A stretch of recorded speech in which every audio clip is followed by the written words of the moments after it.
কিছু কাঁচা আম ছিল, তাই মনে হলো আম মাখা করা যাক। চলুন রেসিপিটা শুরু করি। কাঁচা আম নিয়ে নিয়েছি, লেবু পাতা আর হামালদিস্তায় থেতো করবো, সেই জন্য বোটাটা কেটে বাদ দিয়ে দিলাম আর খোসাটা পুরোপুরি ছাড়িয়ে নেব। আমার এই ছোট্ট চ্যানেলে যারা নতুন, অনুরোধ থাকবে চ্যানেলটিকে সাবস্ক্রাইব করে পাশে থাকা বেল আইকনটা ক্লিক করে অল নোটিফিকেশনটাকে অন করে দেবেন। আর রেসিপিটা যদি একটু হলেও ভালো লেগে থাকে তাহলে অবশ্যই একটা লাইক করবেন, কমেন্ট করবেন, পরিবারের সাথে শেয়ার করতে ভুলবেন না। আটি হয়ে গেছে, তাই আটিটা বাদ দিয়ে আমটাকে আমরা ভালো করে শাঁসটাকে ছাড়িয়ে নেব। আমের শাঁসটা নিয়ে নিয়েছি, এরপর ছুরির সাহায্যে একটু টুকরো টুকরো করে দেবো।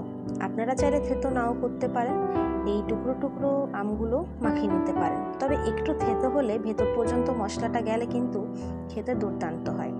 তাই আমি এভাবে টুকরো টুকরো করে কেটে নিলাম আর তারপর হামালদিস্তায় এটাকে আলতো আলতো থেতো করে নেব। সব কটা কিন্তু কেটে নিয়েছি। আমি একটা আমের করলাম, সেটাই যথেষ্ট। আপনারা যে যেমন পরিমাণ প্রয়োজন সে সেরকমটাই নেবেন। এরপর হামালদিস্তায় একটু একটু করে দেবেন। আমি যেমন পুরোটা দিয়েছি, দেখুন বড় হামালদিস্তা হলে পুরোটা একসাথেই হয়ে যাবে, তবে ছোট হলে একটু একটু করে করবেন। বিশ্বাস করবেন না, এত দারুণ খেতে হয়েছিল, এখনো মনে হচ্ছে মুখে যেন লেগে আছে। তাই অনুরোধ থাকবে একবার হলেও অবশ্যই এই রেসিপিটা তৈরি করবেন। প্লেটের মধ্যে সমস্ত থেতো করা আমটা আমি রেখে দিচ্ছি। প্লেটের মধ্যে রেখে নিয়েছি আমগুলো।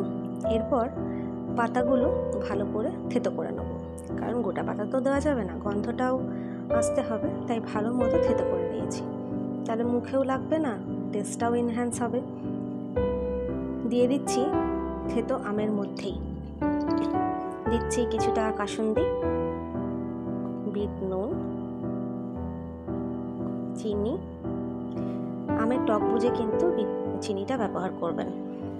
দিয়ে দিলাম জলজিরা। তারপর আর কি ভালো করে মেখে সবাইকে দিয়ে দিন। দেখুন দারুণ লাগবে খেতে, আর সবাই প্রশংসাও করবেন। চলুন দেখা হচ্ছে পরের ভিডিওতে নতুন রেসিপির সাথে। সুস্থ থাকবেন, ভালো থাকবেন, সাবধানে থাকবেন, আর একবার রেসিপিটা অবশ্যই বানাবেন আর আমাকে জানাবেন কেমন হয়েছিল। গার্নিশের জন্য দিয়ে দিলাম একটা লেবু পাতা, কেউ চাইলে এই পাতার সাহায্যে খেতে পারবে। আর দিয়ে দিলাম শেষে একটু ভাজা জিরে গুঁড়ো। কি লাগছে তো, দেখতে অসাধারণ আর খেতেও কিন্তু দারুণ হয়েছিল। জিভে জল না এনে একবার বানিয়ে দেখুন। ধন্যবাদ।